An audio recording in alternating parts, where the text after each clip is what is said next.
The risk of me sharing my story is that then we create sort of this good immigrant versus bad immigrant, right? And there's no such thing. Recently, this woman tweeted at me and said, "You're talking about undocumented immigrants, and they are very different than legal immigrants." And I just don't see the difference. I don't think that pieces of paper matter. It's still human beings that we're talking about, and I think the more that we share our stories, the more that we'll be able to change the issue, and the more we'll be able to humanize it. So you can actually go on defineamerican.com, and there's other platforms that you can go on and share your story, so that more people are aware of who the individual people are that are being affected by our lack of action. But that's, to me, telling stories, and that's why I'm so excited to meet you two who want to tell more stories that have a social cause, because I think that it also has to be a cultural change. If you look at, for example, LGBT rights, if you didn't have Ellen DeGeneres and if you didn't have Will and Grace, then we wouldn't have, gay marriage wouldn't be legal in this country. And I think in the same way, we've got to include more nuanced storylines about immigrants and about Latinos in what we see on TV, because what we see on TV is what kind of gets stuck in our subconscious, and that's what we think about an issue. So if all you're seeing when you see an undocumented person is someone crossing the border illegally with a coyote, then that's the only narrative you have. And there's a risk in having a single narrative, which is why we've got to tell more stories, both real stories and then fictionalized stories on TV. Yes. Kind of building off of what you're saying about how we get stuck in this role, what advice do you have for young actors who, shoot, you have to play like the valet again, or the cashier again, or the mechanic again, versus somebody with a storyline? Like if you're not at the successful point to throw the finger yet, what advice do you have? I'm reluctant to give anyone advice, you know what I mean? Because everybody has to do what they have to do. I remember when I told my mom, after an all-day talent show at St. Margaret Mary's Church, Santa Margarita Maria, where I sang, I danced, and I did a scene of La Casa de Bernarda Alba. Mommy, I know what I want to do. I want to be an actress. And she go, ¿qué? Ay, Julie, please. No, you're going to be a teacher, you're going to be a social worker, no, you're not. That's for white people. And I was, because I had an epiphany, and she just shut on my epiphany. And I got so pissed. And I was like, well, I'm going to do it. And I turned around and I stomped to my room and I slammed the door. And in my house, you don't stomp your feet and you don't slam doors. But I was just clear. And I never turned back. So oftentimes people always tell you, you should, you need, you have to. And but what I will say is there is an instinct that you have. And then there will be like heartbreaks and disappointments. But it's only your absolute best that you can follow, right? Devious Maids I took because I responded to the script, and because throughout a series, if the pilot got picked up, I had an opportunity to realize something based on a character that I thought I could build. It completely reminded me of my mother, and I had an opportunity to really create something as a result. You know what? For me. Do you know what I mean? I wasn't going to be like 3 lines opening a door, again. But you went through small roles before. Huh? That starts the career. You did small That roles. does, absolutely, absolutely. I can't, after Scrubs, I can't tell you how many times I turned down all the sassy this and the sassy that. And I had that, and you do have to say no. Yeah. Because after that, you are building something. But you have to be true to yourself. There was a bit of controversy once I took Devious Maids because of something that came out in the press about how Gina Rodriguez had turned it down.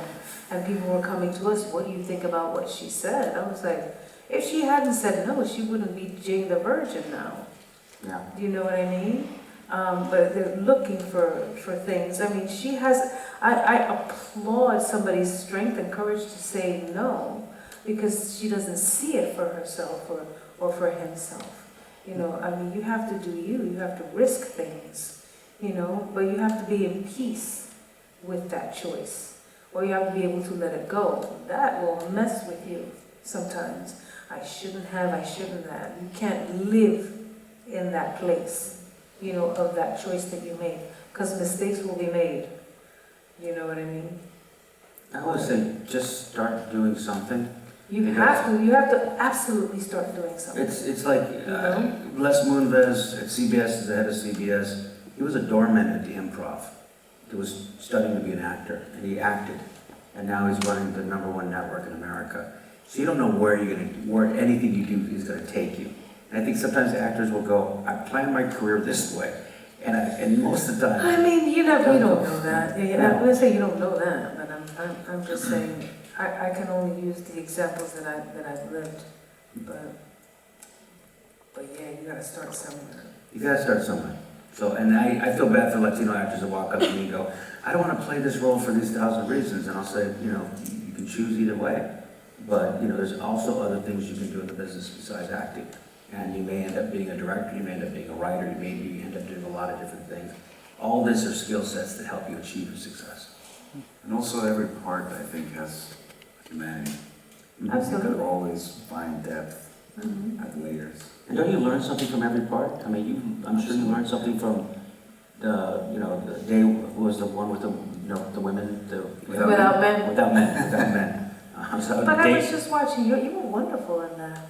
I've completely forgotten about that. I was watching that montage. She did a great job with that. Yeah, no, and I'm sure you learned something in that role. Can I just say, like, as an audience member, I was telling Judy that prior to being on the panel with you, I wanted to watch a couple episodes of Devious Mates, because I always like to be familiar with the people that I'm being on a panel with. And I watched a couple of episodes, and then I totally got hooked and watched like the entire first season of the show in like 2 days, because it's such a great show. And to your point about humanity, you know, I think for me the show is so much more than about like 5 Latina maids. It's about their lives, it's about their stories, it's about realizing that yes, they're a maid, but they're also human being, and they have so many more things about their lives. They have families, and when they leave their work, they go back to their families, and they have goals and things that they're trying to accomplish by having that job. So I think some of the criticism is really just poorly researched. Yeah. Because Yeah. you just judge it by the headline. By the headline, Most by the people- work, by what the job they have. Right, exactly. Well, you know, it's a media imposed self-hatred. Mhm. Right. I think it's a great show. I said I watched the first season. I'm like really looking forward to getting home and watching the second season. It's one of the examples of I mean, I look at Eastside Morales on the brink right now. He's playing the President of the United States. I think you need to have a depth of a lot of roles. And that's what every actor went into this was to play someone other than themselves, in a strange way, to explore someone else's life. And I think, you know, what I've seen with Devious Maids and other stuff, I know where the controversy comes from, but it can't, you know, there is no such thing as a perfect show. Shows have faults and things like that, just like how humans do. So I think it's great. And I think it was great that Ava's doing so well with it. I mean, you've got 3 million viewers, I think, at the The first first season. season. It's 3 million. That's not you doing bad at all. #1 rated show. So, you know, do I want to see a female Latina president? Yes, I do. But that's what we're building toward. We're doing those things. I think we've got to get out of the shadows. In immigration, got to get out of the shadows in terms of less of us on TV. And that's our future. Any other questions? Oh, yes. Ma'am, in regards to your history, what are some of the trials and tribulations you had to endure and overcome throughout your career, ma'am? Endure and overcome. I mean, I don't know that I can answer that. I've felt how I can answer that. I've felt pretty blessed throughout the years. You know what I mean? There's a substantial amount of sexism, you know? I don't know how specific I can be with that. I'm feeling pretty blessed sitting here right now, you know? It's been a very blessed career, I have to say. Pay is an issue. Do you know what I mean? Being paid a lot less than Anglo and male counterparts. You know, even with this show, to be able to do it under the circumstances is particularly